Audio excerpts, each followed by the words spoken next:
City Council votes on this facility to serve as a permanent year-round shelter for our unhoused neighbors here in Long Beach. This important milestone for our city would not be possible without the shared vision and commitment of LA County Supervisor Janice Hahn, LA County CEO Fecia Davenport, Councilwoman Mary Zendejas, Jeff Levine, Executive Director of Long Beach Rescue Mission, the Long Beach Rescue Mission Board, and of course, our dedicated health department, city staff, and community. When we decided to explore this opportunity, I called the county to ask for their support on this crucial acquisition, and they answered the call. The call went, "Hey, Supervisor, we have this opportunity." She said, "Okay, all right, can we split it?" I said, let's talk to the team. I think we can. I said yes. I said, well, I think we can. They offered to match our $6.7 million commitment with a $6.5 million commitment of their own. And this is a combination of Measure H in the county, Measure A in the city of Long Beach, and our general fund dollars. So I want to start by thanking Supervisor Janice Hahn and CEO Fecia Davenport for your partnership. One of the most important tools that the city of Long Beach has used to move people off the streets and onto a path towards security and stability has been the operation of our temporary winter shelter site here in Long Beach. And for many years, we've worked to identify suitable locations each and every year to run our annual winter shelter program, jumping between community and community and district by district in hopes of finding a facility that could accommodate the needs of an emergency shelter. But no more will we jump from community to community by beginning to take the necessary steps to acquire this property. Our emergency shelter program during the winter will now have a permanent home where we'll be able to provide life-saving services and support to some of our most vulnerable residents here in Long Beach. I want to take a moment to thank the neighbors and the residents who came out in support of this location for their generosity and their support. And I want to offer an enthusiastic thanks to Councilwoman Mary Zendejas for her bold and outstanding leadership in building long-term solutions to invest in dignity for our unhoused neighbors. We know that when we invest in dignity for our unhoused neighbors, we're also investing in quality of life for our whole city. This year, when we experienced severe winter storms, and I have no doubt that our winter shelter program helped protect and save countless lives from the elements, from this extreme weather. And we know that homelessness is not simply a seasonal challenge. Many of our highest need residents experience housing insecurity all year round. And as climate change continues to impact our communities, we're likely to continue to see extreme weather conditions throughout the year. Downpours in the winter, extreme heat in the summer. By securing a permanent location for our interim shelter on this site, we'll be well equipped to protect our vulnerable unhoused neighbors from these extreme weather conditions and to make sure that we're prepared all year round. Now, since we declared a state of emergency on homelessness in January, we've continued to work diligently to expand the number of temporary shelter beds and interim units, outreach services in our city, housing opportunities to meet the needs of our residents who are unhoused. And we've made great progress over these past 5.5 months. But we can't rest on our laurels. As we prepare for the gradual transition out of the state of emergency, we will lean in on this new ongoing interim site as a key city asset as we continue to manage this crisis called homelessness and connect individuals experiencing homelessness to permanent housing solutions. This is not just a big challenge. This is a big opportunity to rally our communities together, to ensure that all families and all individuals can live with dignity. Now is our moment to tackle this humanitarian crisis of our time by working together across jurisdictional lines, hand in hand with our county partners, to share resources and streamline smart solutions that will help permanently uplift our most vulnerable residents who've fallen through the cracks and chart a new future for our region that is centered on partnership and equity.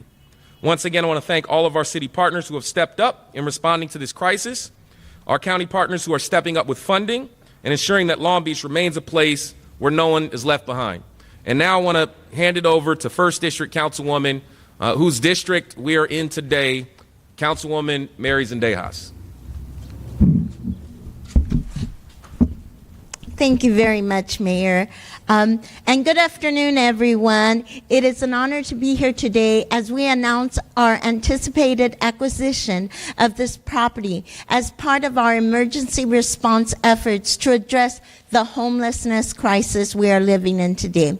We are here today outside of our temporary emergency shelter, which since began operations on April 27th and has filled a critical need in providing shelter and case management services to people experiencing homelessness since the winter shelter program concluded operations earlier this spring. Before we finalize plans to open this emergency shelter, we hosted a community meeting just around the corner at Drake Park Community Center to share our proposed plans with our community. At this meeting, participants were able to ask questions, engage in discussion, and share their feedback. And we were very pleased to have been met with such an overwhelming positivity. In fact, participants at this meeting expressed their recommendation to not just open a temporary shelter, but to make the shelter permanent. I'm happy to stand here today and share that we are upholding that commitment. Our acquisition and use of this property will allow us to continue to provide much needed relief to our residents who are unhoused. It will offer safe, secured sleeping environments for people to rest their heads and case management services to get them back on their feet and connected to permanent housing. I express my sincere thanks to the Board of Supervisors for their commitment to this effort and to our mayor of my city and my fellow colleagues on council for their support. And I look forward to bringing this forward on Tuesday. I am honored to welcome this new city asset to our community, and I look forward to the positive impact it will have on the whole city. Thank you. All right. Thank you so much to our champion, Councilwoman Zendejas. Next, I'll hand it over to our benefactor, our supervisor, our friend to Long Beach, Supervisor Janice Hahn. Well, thank you very much. It's so wonderful to be with Mayor Richardson, Council Members Zendejas. You know, when somebody is ready to leave their tent or their sidewalk and come inside, we can't be in the position where we tell them, sorry, there isn't a bed for you tonight, maybe next week, because that might be our only chance to reach them and have them be ready and willing to come inside.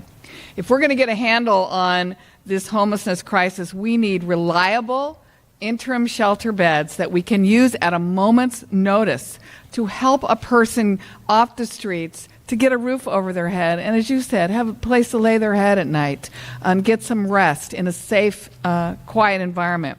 And that's why purchasing this property is so important. It's going to be an asset in our effort to bring people inside here in Long Beach. I applaud you, Mayor Richardson. I applaud you, Councilwoman Zendejas, for your leadership in this effort. I'm proud that we could bring $6.5 million in county funding and specifically Measure H dollars to make this deal work. And you're right. I'll never forget that phone call. And you gave me like a big number. And you said, can you do this? And it just came to me to say, can we split this? And you immediately said, let's make a deal. And that's why we're here today. And I shared your Mayor Richardson's feeling that Long Beach needed a greater share of Measure H dollars because the residents of Long Beach voted for Measure H, and they're supplying a lot of the tax dollars for this. So you need to be a beneficiary of that. And this is an opportunity that we're locking arms, right? The city of Long Beach, the county of Los Angeles, we are locking arms together. And a lot of people say, What does declaring an emergency mean? We declared a state of emergency for homelessness in LA County. The city of Long Beach declared a state of emergency. And people wonder, what does that mean? This is what it means. This is what it means. And your city manager, Tom, and my CEO, Fiza Davenport, they used that authority under the emergency proclamation to make this happen quickly. And I really thank all of you for making this happen. Standing inside there and standing on that logo and remembering Jesse James and the West Coast Choppers, went from that to Union Rescue Mission, and now the purpose of this forever will really be helping people and, as you said, getting them back on their feet and back in our community. So congratulations to everyone. I have a check. So congratulations. Should we get out here in front?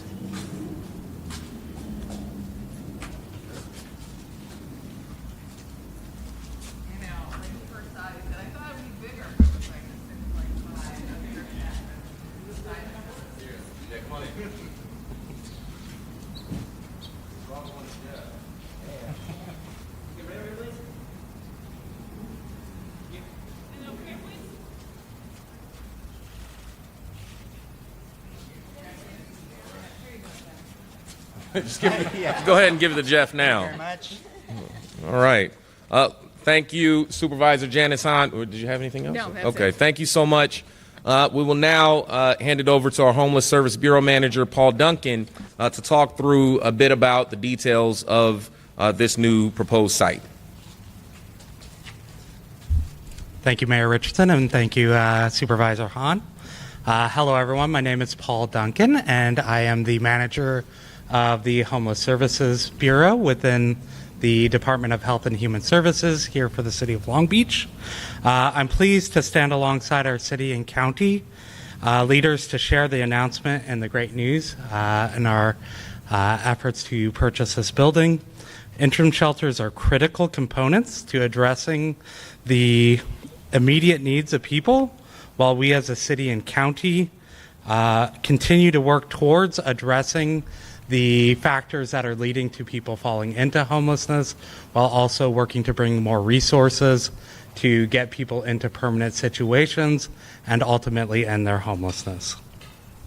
Our interim housing programs offer safe spaces for people to sleep at night and in an environment that is compatible for people starting to heal from their trauma, and basic needs like restrooms, showers, and daily meals.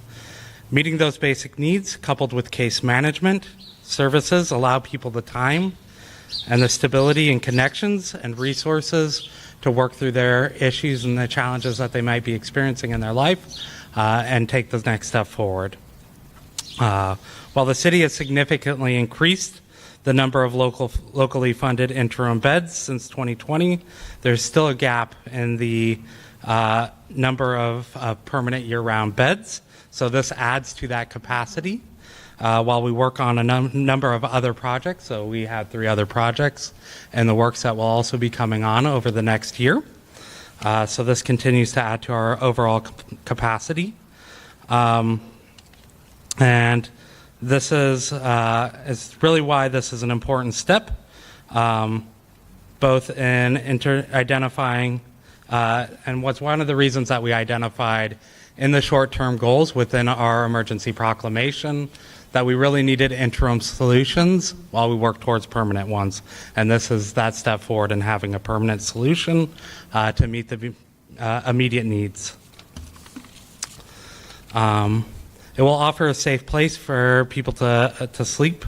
Again, while we work towards permanent housing, this place, having served as a winter shelter in the past, makes it an ideal location and is really set up for future conversion, really to be a place where people can be successful, that really has that environment. So we do look forward to really making this place a space that people feel welcome, that people feel heard. So again, thank you to our mayor, city council, the LA Board of Supervisors, and their commitment to this cause. And also thank you to our partners, Long Beach Rescue Mission, throughout this process and allowing us to be here on an interim basis. And also thank you to First to Serve for providing the services throughout winter shelter and through our temporary shelter here. So we look forward to the work ahead. All right. Thank you, Paul. And now we'll hear from our partner, Executive Director of the Long Beach Rescue Mission, Jeff Levine. And before we introduce Jeff, I'll just say, it's incredible that the way that the timing of all this lined up to be able to not only acquire a building, but to also support a local organization, the Long Beach Rescue Mission, who's been an incredible partner to the city of Long Beach on the front line of our efforts to build capacity to manage homelessness for many, many years. And so we couldn't have found a better partner in this effort. And we are excited about what opportunities this partnership will create. Jeff. Well, on behalf of the Long Beach Rescue Mission Board of Directors, I want to say thank you to Supervisor Hahn and to Mayor Rex Richardson. Mary, it's been so great since I've stepped into the role to spend time with you and to see your heart for our district, and Paul, having worked together for many years. It is exciting for us as an organization to see how God is providing to meet the needs that we have in order to accomplish the vision that he's given us. Long Beach Rescue Mission has been around for 50 years, and it began with a young couple walking around downtown, seeing people experiencing homelessness and feeling prompted by God to create a space to serve them.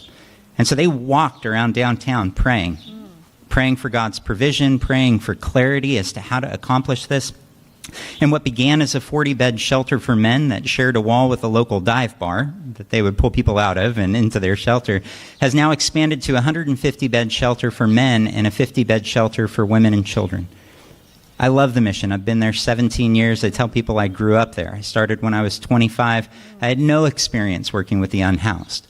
And for some, it feels like a foreign language, where for me it feels like a native tongue. People ask me about my time at the mission, and I tell them it's like breathing.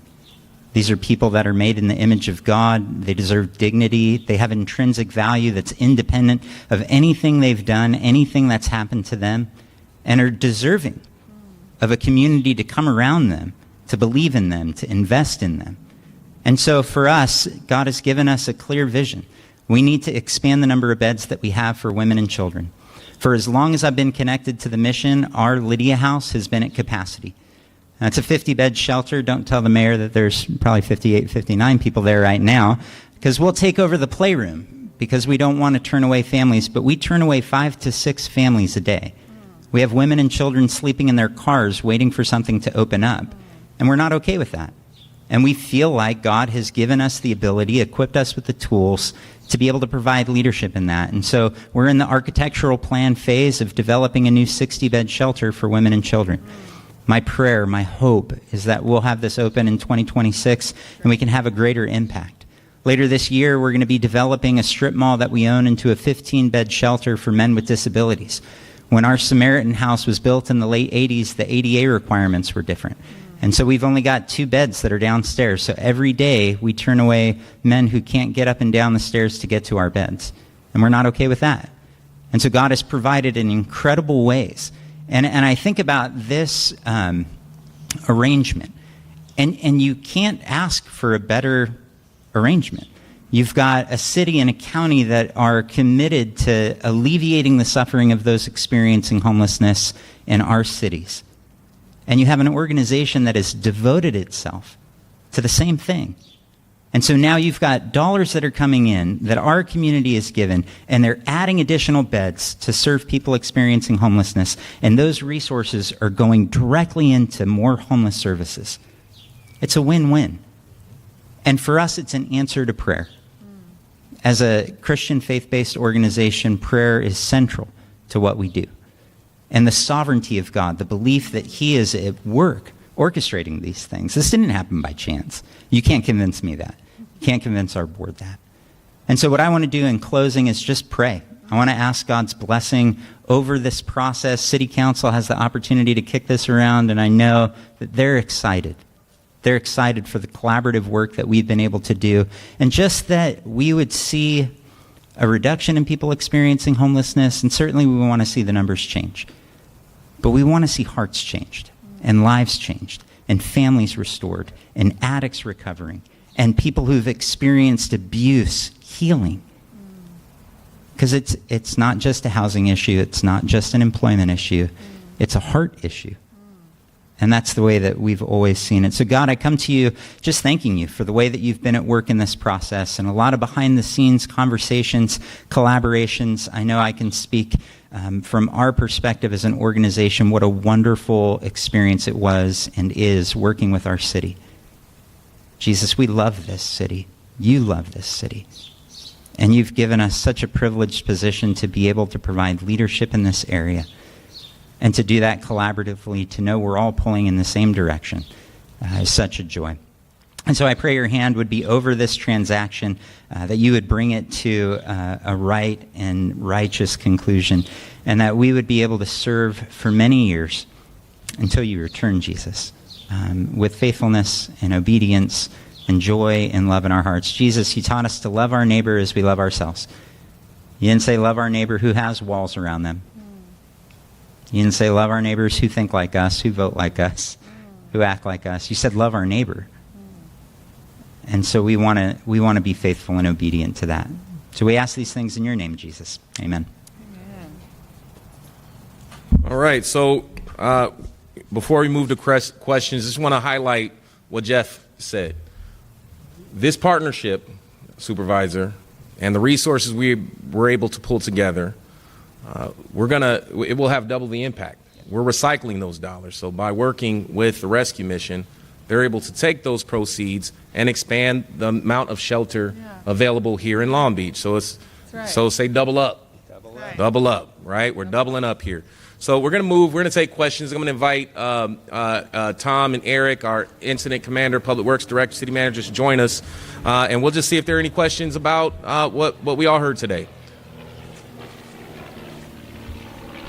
So just a clarification on terms. So when you say interim shelter versus permanent shelter, you mean like a seasonal shelter for the winter, and now this will be run year-round? Year-round. Will people be able to basically move in, leave their belongings, or is it still going to be arrive in the morning, leave in the morning? Or I don't know how So it goes. we'll invite Paul to talk about the day-to-day operation.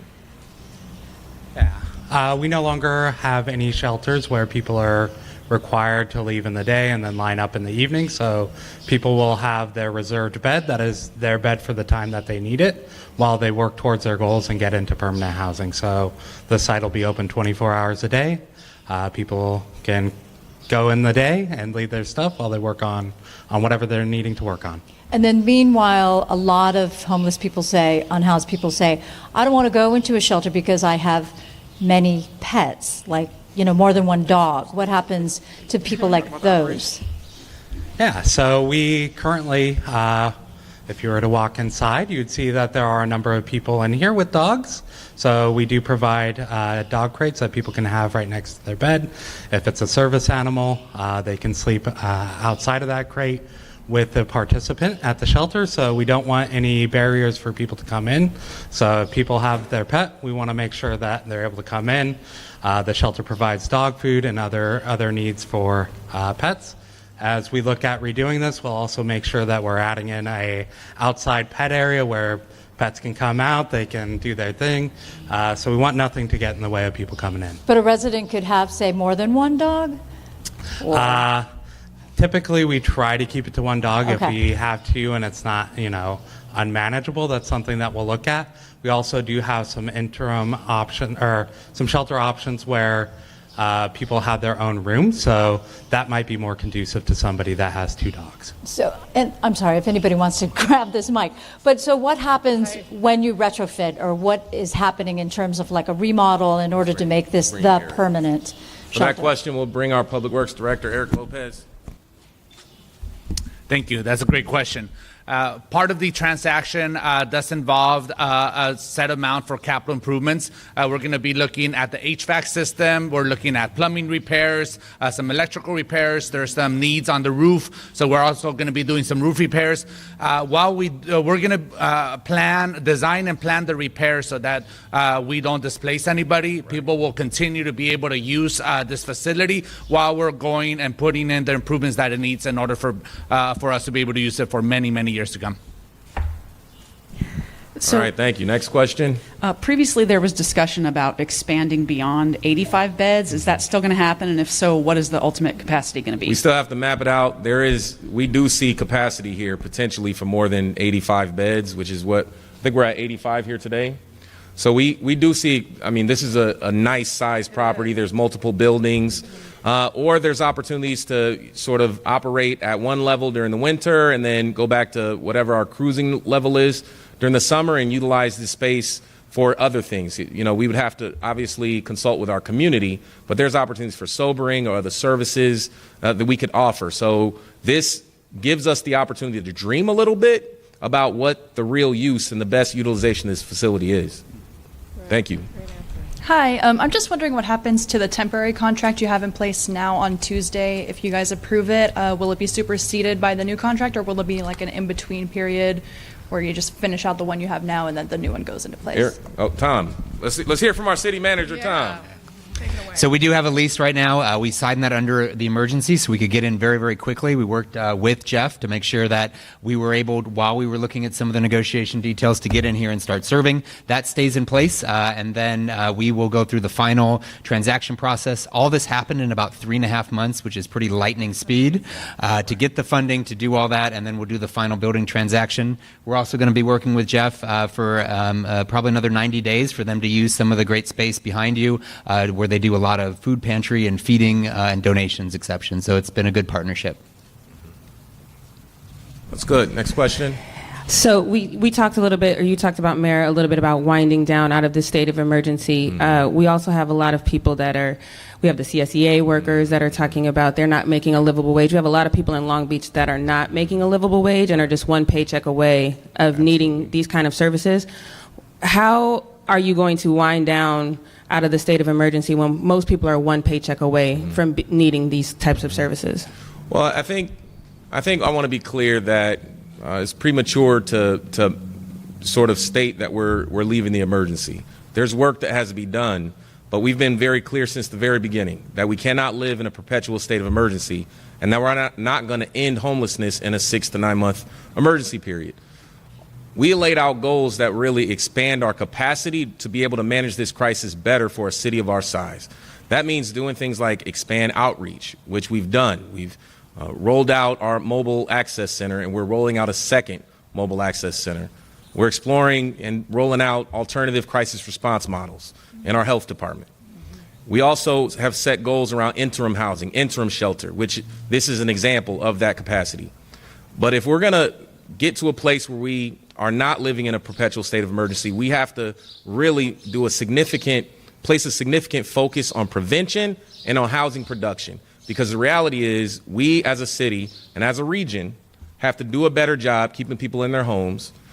We have to make sure that we produce housing. The region says that 1.3 million units of housing needs to be built in Southern California over the next decade. In Long Beach, that's 26,000 units. That's a lot of need. That means we have to work together to streamline processes. That means we have to identify revenue sources, and we need to all work together across the region to make it happen. And you see these conversations happening not just here in Long Beach, but even on the countywide level. The supervisor and I serve on La Casa, LA County Affordable Housing Solutions Agency, where we're exploring some of these big solutions. So this is a big regional problem, big regional solution, but my commitment is we're not going to exit the emergency until we see a very clear roadmap to get to the housing and the prevention, right? So we're going to be updating some of our plans and having that discussion very publicly. I will also say we're going to continue. We have our updates to the city council regularly. We'll continue doing those things. We do our updates regularly on Tuesdays, the live stream. So we've deployed an unprecedented level of communication. We're going to continue that until we've mapped out what our plan is as we transition out of the emergency. Thank you. Next question. I know someone already asked about the rules around pets, but I'm just wondering with rules in general, a lot of people wonder whether there will be curfews, whether there will be able to visit other people's rooms, whether they'll be able to use substances. So can you elaborate on some of the other rules that might be in place that people might want to know? Sure. So yes, there are rules in place that each participant, as they're coming in, will go over and sign an agreement that's already in place as it being an interim shelter at the moment. So yes, there is a curfew of when people are expected to be in, as well as time that they can start going out. Obviously, exceptions are made and accommodations if somebody's working. Obviously, we don't want somebody's work to be disrupted. Currently, men and women's areas are separated, and if somebody doesn't identify as neither singularly man or woman, we work with them to have them sleep where they feel most comfortable. And as we build it out, we'll have more separation between each bed, and people will really have a private space that feels like their own, and people can have areas where they can congregate. And lastly, around substance use, no substance use will be allowed within the building. What people do on the outside is really on them. It really comes down to behavior as they return. If somebody's being disruptive due to substance use, that could lead to them being exited. We always try to work with people and link them, and try to also have conversations if somebody's struggling with their substance use to look at options like treatment. We have a number of different programs within the county portfolio. So the County Substance Abuse and Prevention and Control program has a number of different treatment options. So we try to get people linked to that as much as we can. Add about the drop-off, pickup, intake. Currently we have a shuttle running 7 days a week. It starts in the morning and ends later in the day, so people are able to take that shuttle and get to various locations within the community. Our main point, our majority of people are going to the MSC and also seeking the services that are available there. We have a health clinic. We have a provider focused on benefits, a provider focused on getting people linked with work. So we want to make sure that we're continuing to get people linked to as many resources as possible. Good, thank you. So just to clarify, there's a shuttle system, so there's no walking up. There's no walk-ups at the shelter, so we all go through the same point of entry system. Well, thank you so much. I don't see any additional questions. You got one over there? Okay, our last one. Yes, ma'am. We do at the conclusion. Yeah, at the conclusion, we'll step away and we'll have Spanish. Do we have Khmer? We have Spanish interpretation and Khmer interpretation today. Thank you. All right, any additional questions? Well, I just want to close just by thanking all of the partners. This is an incredible partnership, and we know that our challenges are great. We know that we need to rise up to the challenge of homelessness and the rising cost of housing impacting our communities, but the pathway forward is by working together. If we continue to work together across jurisdiction, nonprofit, public sector, private sector, and our community, then there's no challenge that we can't overcome. Thank you so much. So we'll now transition to Spanish interpretation.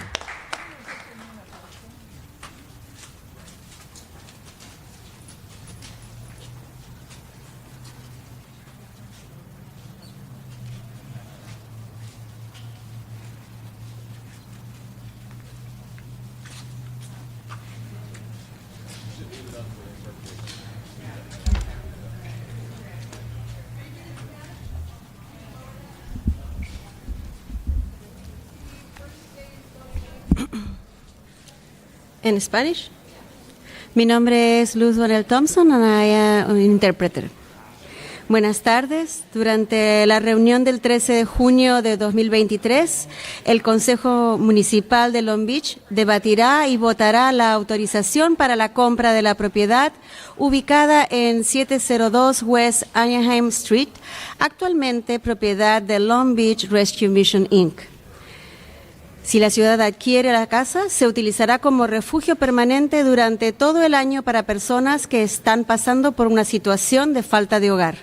La apertura de una instalación de refugio provisional se identificó como uno de los objetivos a corto plazo establecidos al inicio de la proclamación del estado de emergencia local para personas sin hogar el 10 de enero de 2023.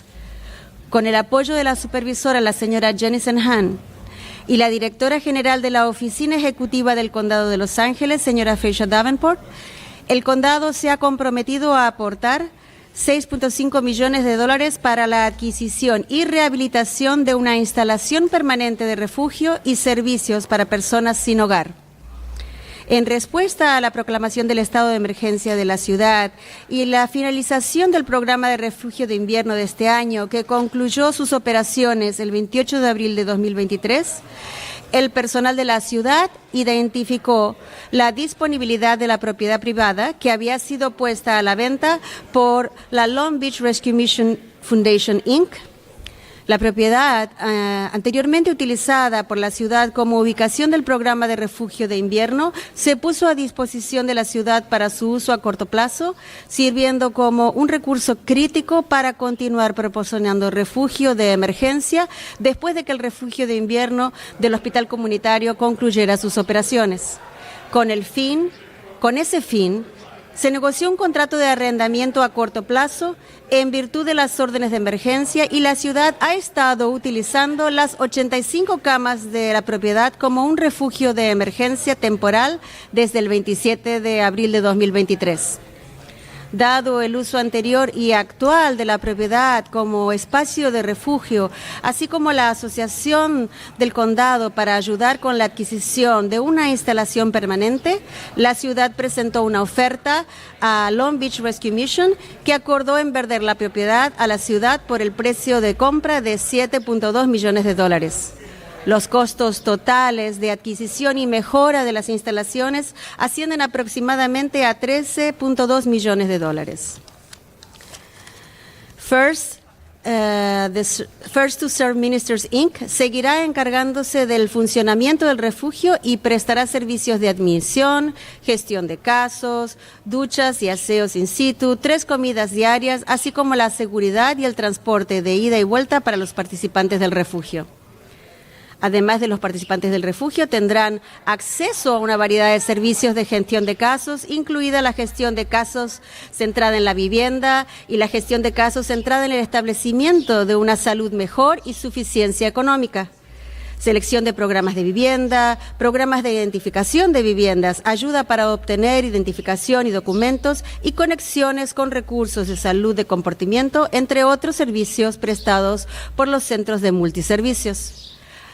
Antes de abrir el refugio de emergencia temporal en la propiedad, la ciudad llevó a cabo una reunión comunitaria el 13 de abril de 2023 para compartir los planes propuestos de un refugio de emergencia, donde los participantes de la reunión pudieron hacer preguntas, participar en discusiones y compartir sus comentarios que fueron recibidos con una abrumadora positividad y recomendaciones expresas para que el refugio sea permanente. Se invita a los miembros de la comunidad a participar en los comentarios públicos sobre este tema en persona en la reunión del ayuntamiento. Para obtener más información sobre los esfuerzos de la ciudad para reducir la falta de vivienda en Long Beach, pueden visitar longbeach.gov/homelessness y seguir LB Health Dep y Long Beach City en las redes sociales y seguir #EveryoneHomeLB. Gracias.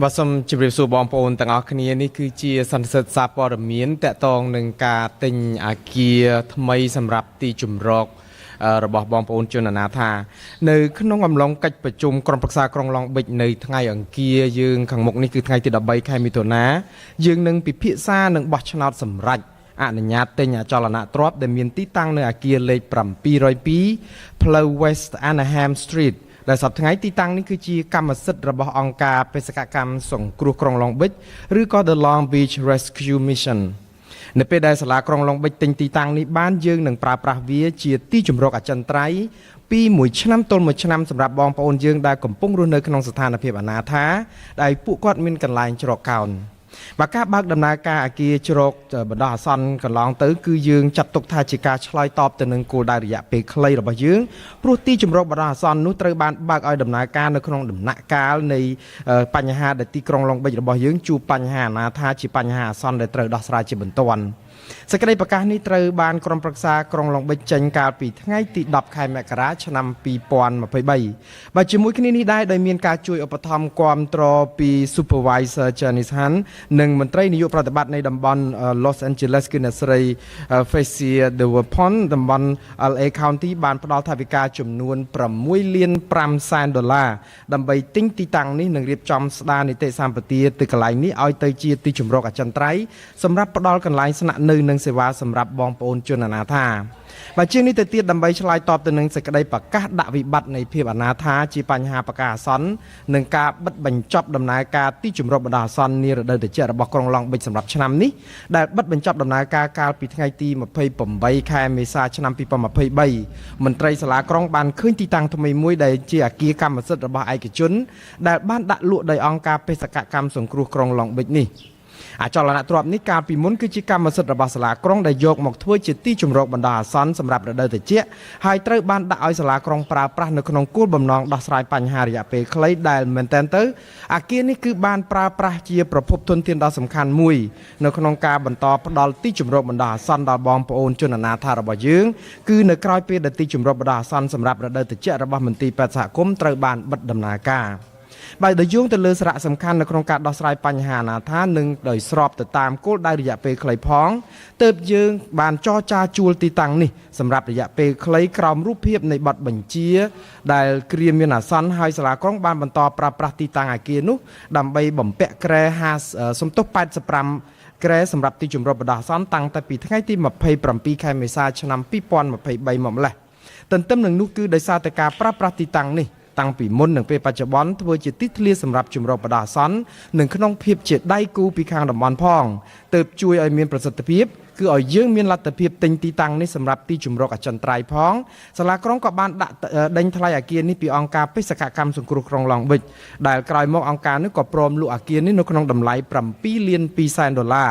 ដូច្នេះសរុបទាំងថ្លៃទិញទីតាំងនិងថ្លៃជួសជុលកែលម្អទីតាំងនេះឡើងវិញនឹងត្រូវចំណាយអស់ប្រាក់ប្រមាណជា$13.2 ប្រតិបត្តិការទីជម្រកនេះនឹងនៅតែបន្តជូនដោយអន្តរនាយកដ្ឋានដែលបម្រើសេវាប្រជាពលរដ្ឋជាចម្បងឬក៏ First to Serve Ministries ដែលផ្ដល់សេវាជូនដូចជាកត់ឈ្មោះគ្រប់គ្រងសំណុំរឿងផ្ដល់ទីកន្លែងងូតទឹកសម្អាតកាយនៅនឹងកន្លែងនិងផ្ដល់បន្ទប់ទឹកនិងផ្ដល់អាហារ3ពេលនៅក្នុងមួយថ្ងៃព្រមទាំងផ្ដល់ជំនួយសន្តិសុខនិងការដឹកជញ្ជូនសម្រាប់មកស្នាក់នៅទីជម្រកនេះដើម្បីសម្រួលដល់ការធ្វើដំណើររបស់ពួកគាត់ផងមិនតែប៉ុណ្ណោះអ្នកប្រើប្រាស់ទីជម្រកនឹងទទួលបានសេវាចម្រុះផ្នែកគ្រប់គ្រងសំណុំរឿងរួមទាំងសំណុំរឿងដែលពាក់ព័ន្ធខាងលំនៅឋាននិងសំណុំរឿងដែលផ្ដោតទៅលើការកែលម្អសុខភាពនិងសេដ្ឋកិច្ចជនអនាថាជាការជ្រើសរើសទៅការចូលរួមកម្មវិធីទទួលបានលំនៅឋានជំនួយទទួលបានអត្តសញ្ញាណប័ណ្ណនិងឯកសារបញ្ជាក់អត្តសញ្ញាណខ្លួនផ្សេងរួមទាំងការផ្សារភ្ជាប់ពួកគាត់ទៅនឹងធនធានផ្នែកសុខភាពផ្លូវចិត្តផងដែរបាទដែលទាំងនេះគឺជាសេវាចម្រុះមួយចំនួននៅក្នុងចំណោមសេវាជាច្រើនមុខដែលមានផ្ដល់ជូនដោយមជ្ឈមណ្ឌលភូសេវាផង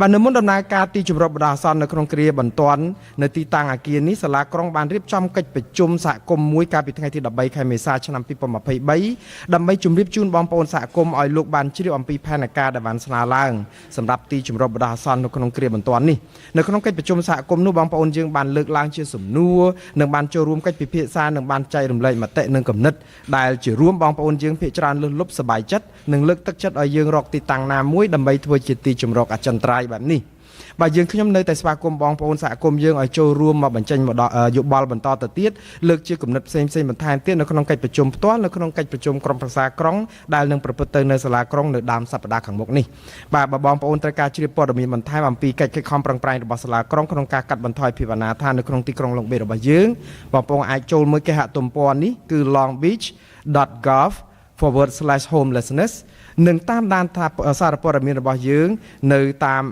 @lbhealthdebt និង @longbeach series តាមប្រព័ន្ធផ្សព្វផ្សាយសង្គមនិងតាម #everyonehomelongbeach បាទសូមអរគុណសូមជម្រាបលា